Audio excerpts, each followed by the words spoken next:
우리 프랑스 작가의 생텍쥐페리에 대한 이야기는 자주 나누는 내용이지만 생텍쥐페리는 참 남다른 소설을 써서 우리의 많은 자극과 센세이션을 일으켰던 그런 작가이시죠.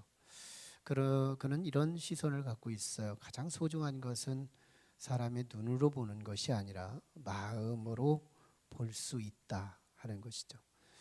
육의 시선도 있지만 마음의 눈도 있다는 것이며 그 마음의 눈이 가장 소중한 것들을 접촉할 수 있는 촉이 될 수 있다는 거예요.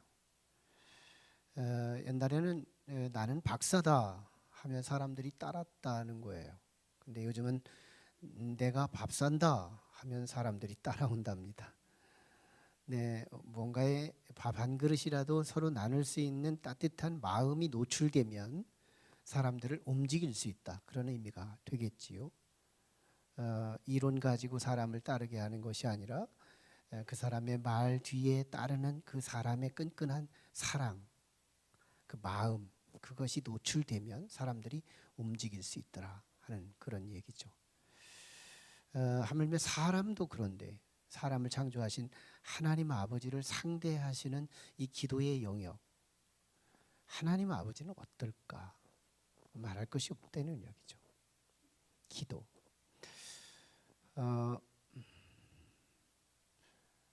지난 시간에는 우리 예수님께서 마태복음 6장으로 넘어오셔서 외식하는 자들에 대한 이야기, 큰 주제 안에 세 가지 주제 가운데 첫 번째 구제를 다루었어요. 오늘은 외식하는 자의 두 번째 주제인 기도에 관한 말씀입니다. 사실은 이 기도는 얼만큼 우리의 신앙생활 그리고 우리 인생에 얼만큼 중요한 위치를 차지하는지는 기도는 비유하는 데에서 알 수 있어요. 기도는 뭐라고요? 우리 인간의 호흡이다. 호흡. 기도는 우리의 호흡하고 비교한다는 거예요. 또 사무엘 선지자 같은 경우는 이 기도는 우리의 의 아니면 죄 이걸로 상정합니다. 나는 기도하지 않는 죄를 범하지 않겠다. 이런 얘기를 하고 있죠. 기도는 참 성경에서 우리에게 굉장히 중요한 위치를 소개해주고 있어요. 호흡으로 표현한다든지 그것이 죄가 될 수 있고 의가 될 수 있는 기준이 된다고 하든지 어떤 모습으로 봐도 이 기도는 우리에게 너무너무 중요한 위치를 표기하고 있다는 거예요.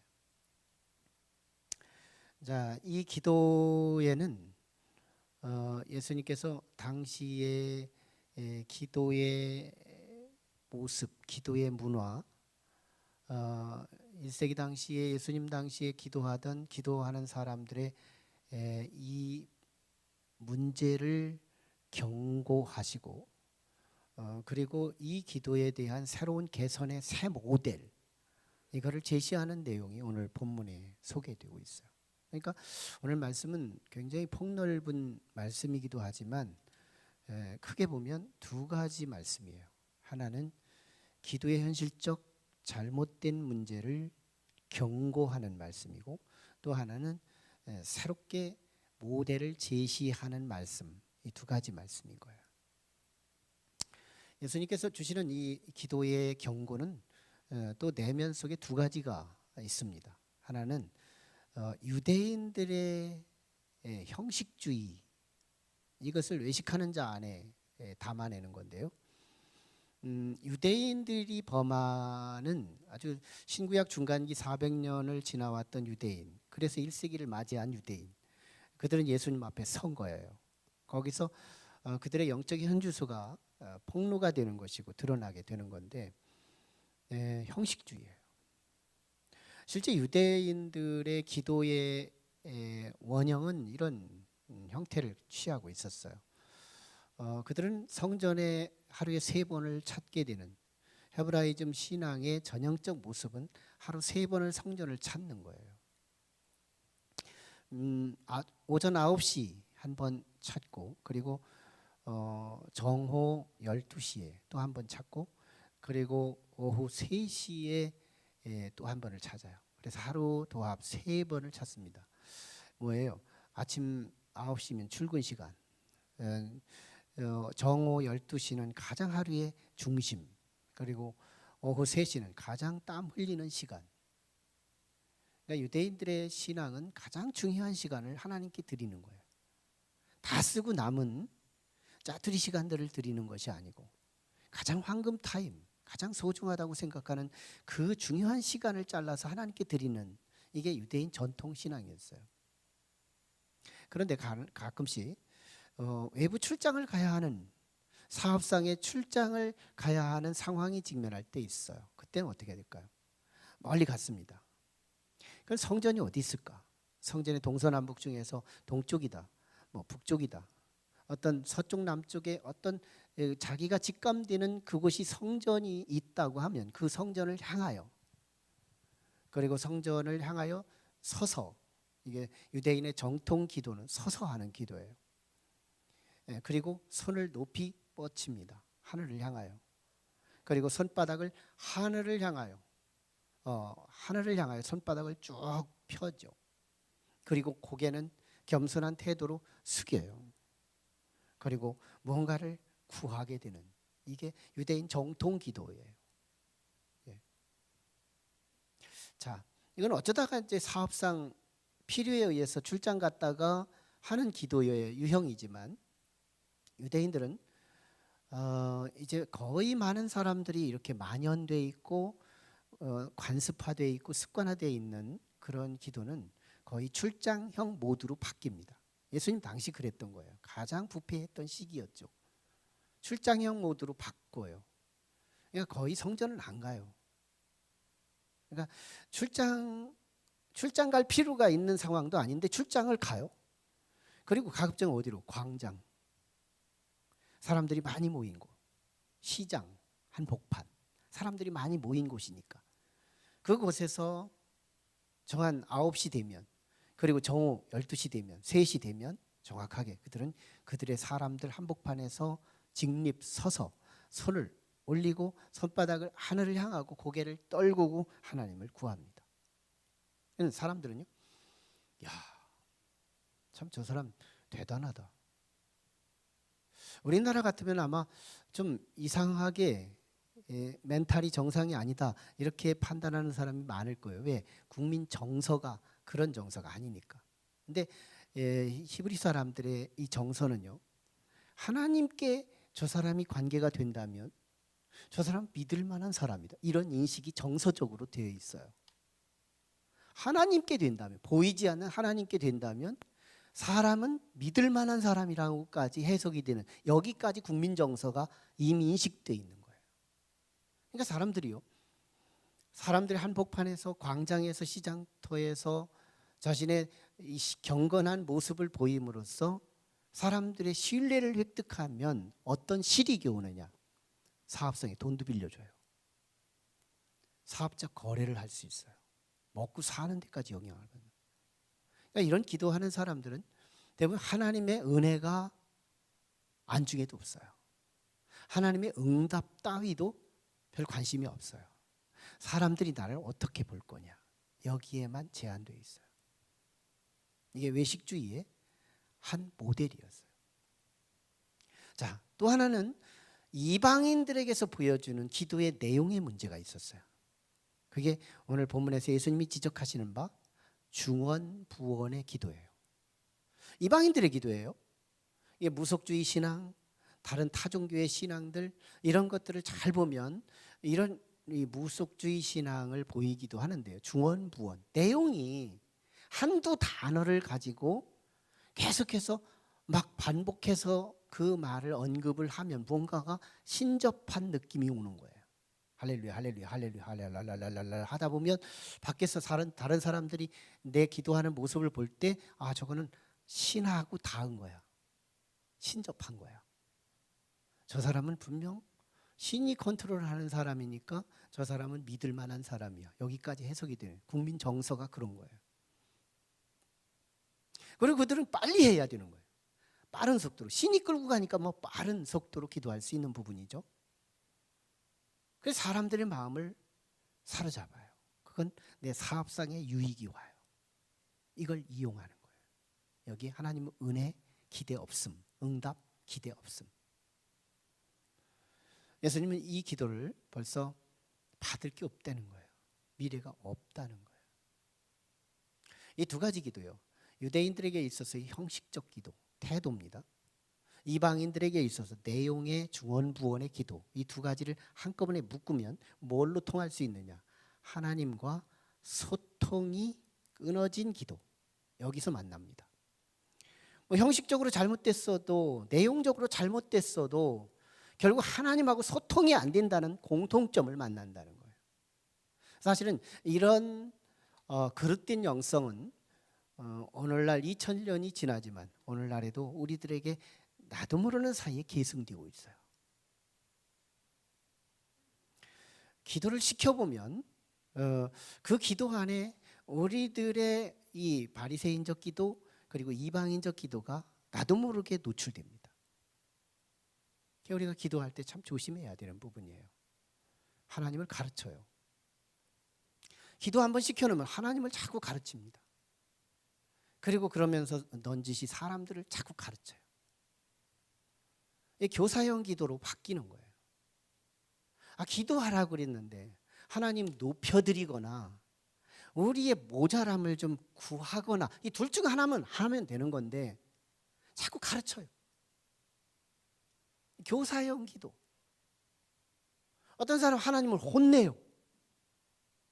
큰 소리 치면서 하나님을 혼내는 거예요. 책망형 기도.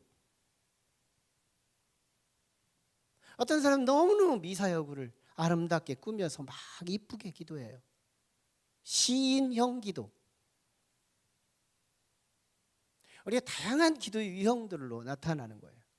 세상 이야기를 쭉 엮어가요. 왜 세상 얘기를 하는지 몰라요. 이 기도를 한번 시키면 왜 자꾸 세상에 있는 얘기, 이 얘기를 왜 자꾸 하는지 몰라요. 이 얘기를 쭉 하면서 신문, 기사형 기도로 바뀌어요. 많은 말을 해야 된다고 하면서 길게 하는 기도. 사실 우리 교회의 표준 기도는 2분으로 끝내는 기도로 저는 추천합니다. 2분이면 되는 거예요. 예수님의 주기도문 끝나면 2분 될까요? 2분이면 족한 거예요. 사실은 목회 기도는 담임 목사가 하는 거예요. 목회 기도는 다 그만두고 세상 터치 그만하고 특별히 정치 관계, 우리 대표 기도할 때 절대로 정치를 개입하지 마십시오. 담임 목사는 그런 중심이에요. 담임 목사는 정치를 터치하지 않아요. 셀 모임에서도 마찬가지예요. 자꾸 정치와 상관된 것을 서로 나누려고 하지 말라는 거예요. 담임 목사는 아니거든요. 담임 목사와 같이 목양하고 같이 신앙생활을 원한다면 이 정치는 터치하지 말아야 돼요. 이건 진리가 아니에요. 이건 구원의 길이 아니에요. 이건 오해를 얻어서 영혼을 잃어버릴 수 있는 위험이 있는 거예요. 실제로 정치를 내놓아서 기도했는데 담임 목사의 기도도 아닌데도 성도가 교회를 안 오는 경우도 있었어요. 참 문제 있죠. 또 막 이것저것을 얘기하면서 시국 강연형 기도 이런 것들이 있는데 이 모든 기도들이 뭘까요? 하나님 안중에도 없어요. 사람들이 어떻게 들을까? 하나님께 어떤 내가 설명을 할까? 여기에만 관심이 있어요. 기도는 정말 예수님이 가르쳐 주신 이 심플성을 배워야 돼요. 하나님께 영광 돌리는 거예요. 기도를 통해 영광 안 돌리면 뭘로 돌려요? 나의 나약함을 하나님께 고발해야 돼요. 그래 하나님의 도움을 필요로 해야 돼요. 그거면 돼요. 자꾸 해석하면 안 돼요. 자꾸 하나님 가르치려고 하면 안 되고 성도들을 가르치려고 하면 안 되는 거예요. 이게 하나님과 끊어진 기도예요. 이 기도의 기본이 안 되면 이게 참 우리 하나님과의 소통이 끊어지고 그러면 우리가 믿는다고 하면서도 내가 하나님과의 관계가 끊어졌는 어떻게 그게 가능해요? 많은 경우는 문제를 제기하지만 해결이 없어요. 대안이 없어요. 사람들이 지적은 있는데 대안이 없이 지적하는 경우, 이걸 트러블 메이커라고 그래요. 문제만 제기하는 거예요. 대안이 같이 돼야 되는데. 하지만 우리 예수님은 문제를 제기하는 이유는 대안 때문이에요. 대안이 있기 전에는 문제를 제기하지 않습니다. 이게 예수님이에요.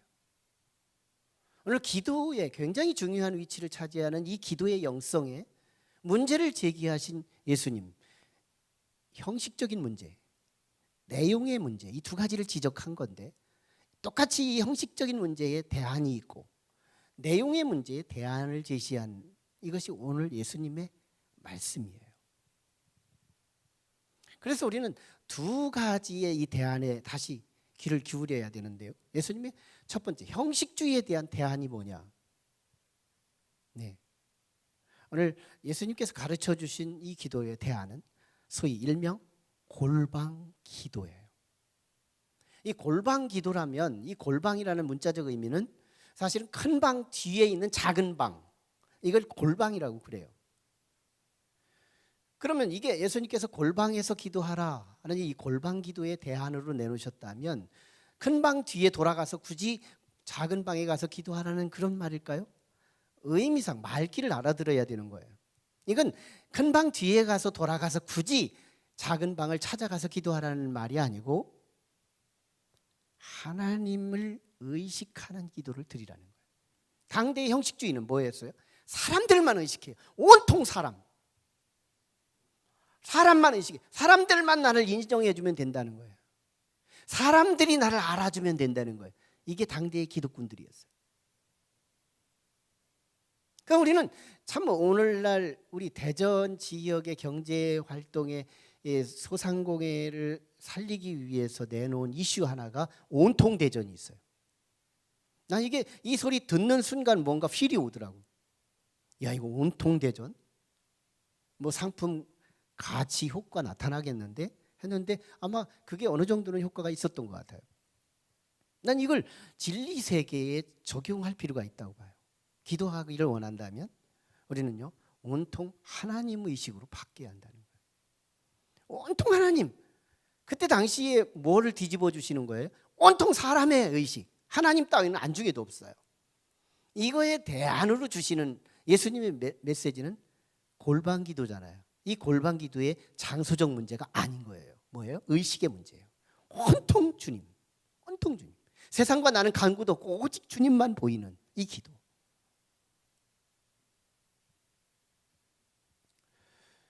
사랑하는 연인이 하루 종일 지내지만 상대방을 온통 묵념하고 살아가는 것처럼 하나님과 나 사이에 온통 하나님을 사랑하는 마음으로 하나님이 의식되고 하나님에게 집중되고 하나님이 상념이 되는 그런 의식. 이게 기도의 자세, 태도인 거예요. 유대인들은 이걸 놓쳤어요. 하나님은 안중에도 없어요. 두 번째가요. 이제 기도의 내용의 새 모델. 기도의 태도의 새 모델이 골방 기도라면 기도의 내용의 새 모델이 주기도문이에요. 여러분, 이 주기도문은 사실은 몇 주에 걸쳐서 강해 설교를 해도 은혜스럽게 말씀을 이끌어갈 수 있는 말씀이에요. 하지만 우리가 강해 설교를 쭉 해 나가면서 이 객관적으로 접근해가는 이 본문에서 오늘 이 한 번에 해결해야 된다는, 한 시간에 해결해야 된다는 이 각도에서 오늘 이 주기도문에 나타난 기도 신학 초점을 최소화시켜서 우리가 교훈을 받을 필요가 있어요. 예수님께서 가르친 이 주기도문은 네 가지로 이렇게 구분해 볼 필요가 있는데요. 첫째는 9절에 나타난 하늘에 계신 우리 아버지여 이름이 거룩히 여김을 받으시오며 이렇게 표현되고 있어요.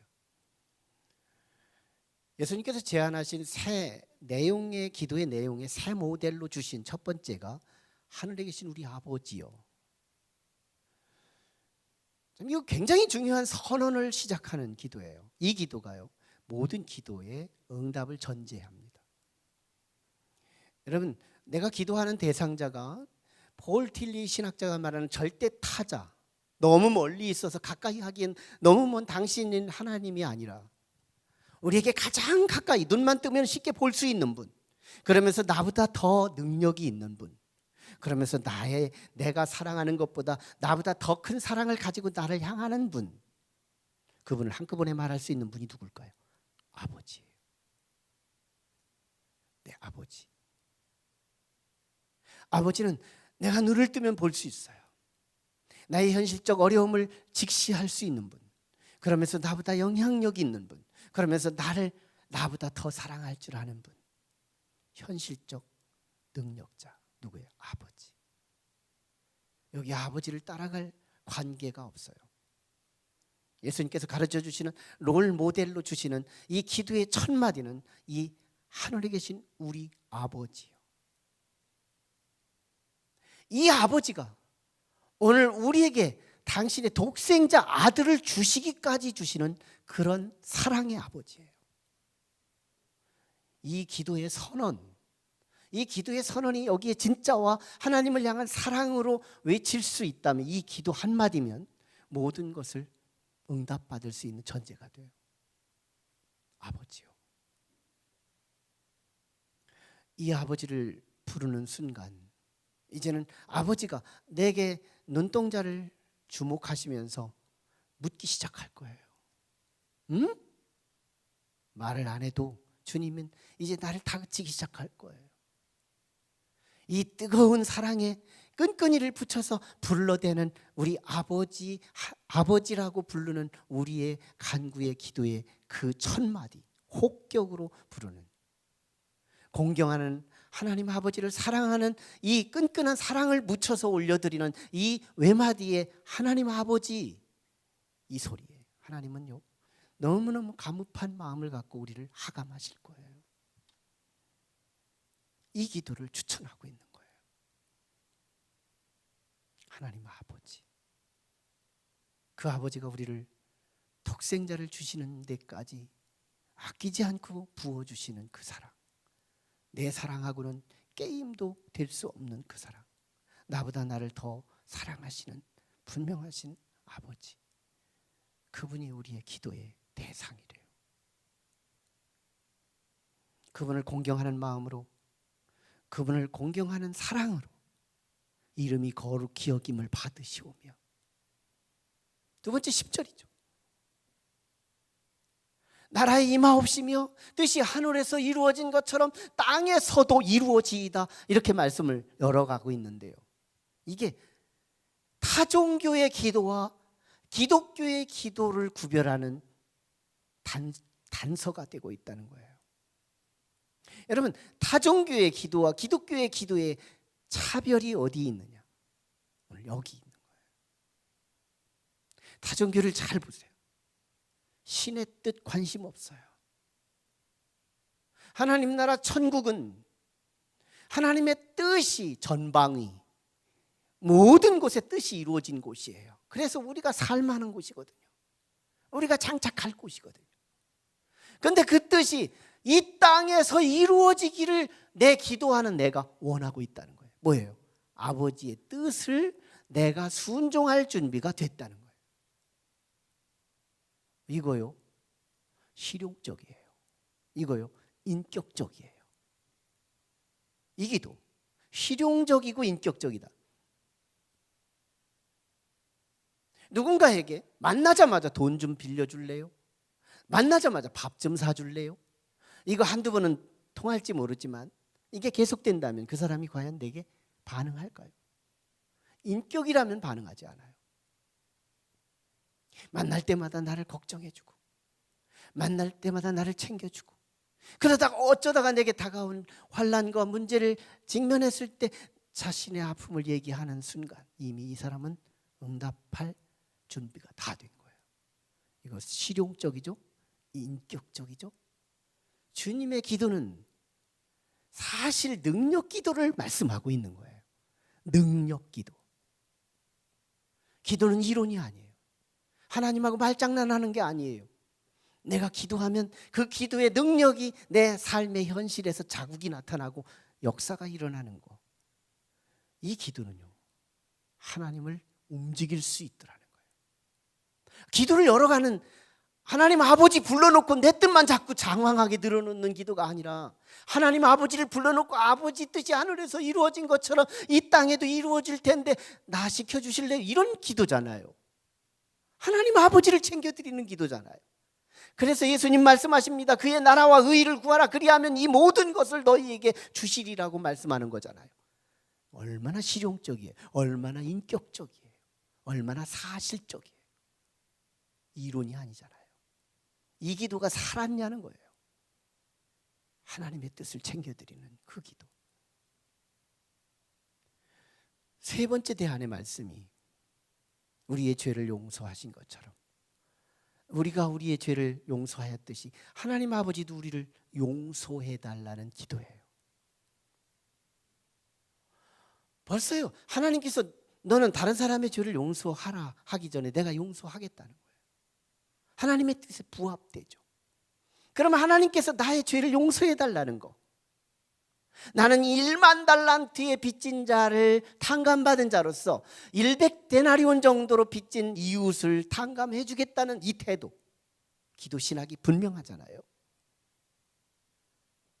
우리는 이미 죄를 범하였을 때 그리스도께서 우리를 위해 십자가에 죽어주심으로 우리의 죄를 속죄받았어요. 1만 달란트를 탕감받았어요. 근데 우리는 그걸 깨닫고 이제 100데나리온을 빚진 자를 용서해주고 그 멱살을 풀어주고 그에게 자유를 주고 사랑을 베풀어 줘야 하는데 우리는 이 100데나리온을 빚진 그 사람을 우리는 멱살 잡고 감옥에 가두고 있는 거예요. 자, 하나님께서 과연 나를 용서하셨을까? 용서하셨다면 그 물증은 있는가? 용서하셨다면 그 과학적 증거는 있는가? 있을까요? 아무것도 찾을 수 없어요. 그러나 정말 저는 우리 하나님께서 저를 용서하셨다는 확신 하나를 조금도 오차 없이, 오차범위 없이 정확하게 알 수 있는 길이 있어요. 뭐예요? 언약의 렌즈예요. 약속이에요. 하나님께서 우리에게 약속하신 거예요. 뭘까요? 우리가 우리의 죄를 용서하신 것처럼 하나님 아버지께서 우리를 용서하여 주옵소서. 약속이죠. 그러니까 내가 다른 사람에 대해서 열어드리고 용서할 수 있다면, 이미 용서했다면 100% 오차 없이 하나님은 지금 나를 용서하신 거예요. 뭘로? 물증으로? 과학으로? 약속으로. 이거 믿어도 돼요. 조금도 오차 없어요. 하나님은 우리에게 약속하시는 바예요. 나의 모든 과거의 죄, 현재의 죄, 앞으로도 도말될 그 모든 죄는 내가 이웃을 용서하는 데서 결정되는 거예요. 주기도문에 이걸 실었어요. 이거요, 더 부연할 수 없어서 기도 끝나고 부르게 다룹니다. 14절 15절에서 조금 이따 설명 더 하겠지만요. 마지막 기도는 다만 악에서 구하옵소서 13절. 우리의 인간은 약하다는 거예요. 기도에서 인간의 약함을 말하지 않는다면, 인간의 연약함을 말하지 않는다면 우리는 기도할 필요가 없는 거예요. 기도에서 우리가 연출해야 할 오직 한 가지 초점, 감각이 필요하다면 우리는 약하다는 거예요. 다만 악에서 구하옵소서. 시험에 들지 말게 하옵시고, 시험의 한 복판에 나를 집어넣으면 내가 내 힘으로 이길 수 있다? 없다. 주님이 건져야만 건질 수 있는 거다. 나는 100% 넘어질 수밖에 없는 존재. 인간의 무능함, 이 기도 속에 나의 연약함을 고발하고 폭로할 때 전능하신 하나님의 오른팔로 우리를 건져내시는 거예요. 기도 속에 말이죠. 자, 이제 우리는 예수님께서 주기도문에서 새로운 모델로 제시하시면서 그 중간에 더 말하고 싶었는데 군더더기 같은 기도로 바뀔까 봐 부록으로 빼놓은 부분을 다시 우리가 주목해야 할 필요가 있어요. 너희가 사람의 잘못을 용서하면 너희 하늘 아버지께서도 너희를 잘못을 용서하시려니와 너희가 사람의 잘못을 용서하지 아니하면 너희 아버지께서도 너희 잘못을 용서하지 아니하시리라. 이 말씀은요, 우리가 하나님께 용서받는 방법을 말씀해 주는 것이기도 하지만 사랑의 소극적 관계가 용서라면 사랑의 적극적 방법이 사랑하는 거예요.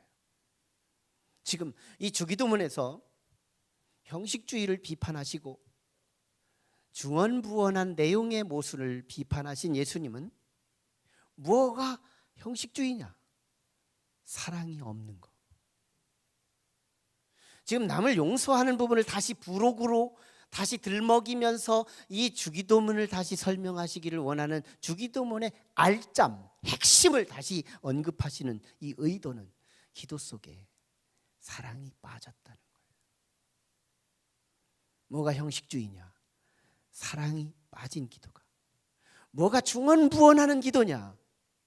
아무리 미사여구를 구사한다 하더라도 뭐가 중언부언하는 기도냐?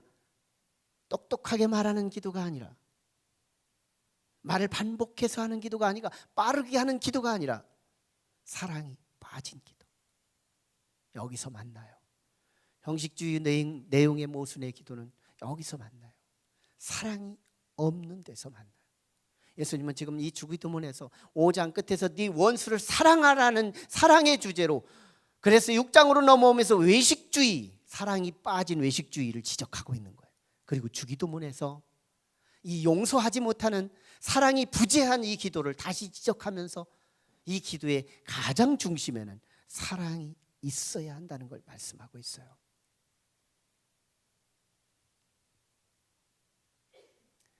우리는 신유의 은사를 받았다고 하는 사람들이 있어요. 신유의 은사를 받은 사람이 3년 멀찍이 신유가 떠나가게 됩니다. 그 은사 때문에 사람들의 이목을 얻어가면서 자신도 모르는 사이에 교만이 들어오기 때문이죠. 근데 신유의 은사가 처음에 들어왔을 때 그 사람의 장면을 잘 현미경으로 들여다보면 언제 신유의 은사가 임하느냐면 기도에 사랑을 담았을 때예요. 기도가 사랑을 담아서 끈끈한 끈덕이를 갖고 기도하는 그 현장에서 신유의 은사가 임했다 하지 않아도 능력이 나타나는데요. 우리는 근대사에 있었던 우리 한국교회 한 교회에서 일어난 일화에 대해서 저는 참 내 심금을 울렸던 예화여서 늘 자주 언급하는 말씀이에요. 한 교회에 모자 가정이 있었어요. 그런데 그 가정의 어머니와 아들이 사는데 그 아들이 초등학교 저학년에 속했습니다. 그 교회 학교 아동부를 다녔는데 이 아이가 참 순수한 마음으로 믿음 있게 자란 거예요. 근데 어느 날 어머니가 참 몹쓸 병에 걸리면서 거의 죽어가고 있어요. 겉으로 봐도 피골이 상접한 상황에 직면합니다. 어느 날 목사님에게 가서 우리 어머니 기도 좀 해주시죠. 목사님은 아마 규모가 있었는지 바빠서 이 핑계 대핑계 대면서 신방을 가지 못합니다. 그러면서 시간이 지났고 한참 시간이 지나면서 어머니가 호흡을 잘 못하는 시기까지 와요. 모든 의사들도 손을 내려놓았고 사실은 사망 선고를 받은 거나 마찬가지였죠. 근데 숨이 몰아쉬는 거예요. 근데 이 아이, 저학년 아이가 믿음이 목사님이 한 번만 와서 기도하면 될 것 같은 거예요. 이 믿음을 갖고 있는 거예요. 너무너무 다급한 상황이 직면하자 목사님 사택을 찾아가요.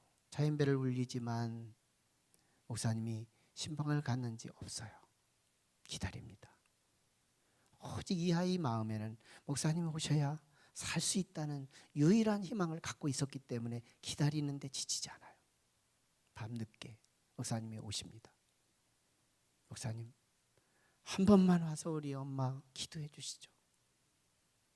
이 아이의 성화에 목사님은 끌려가다시피 해서 신방을 갑니다.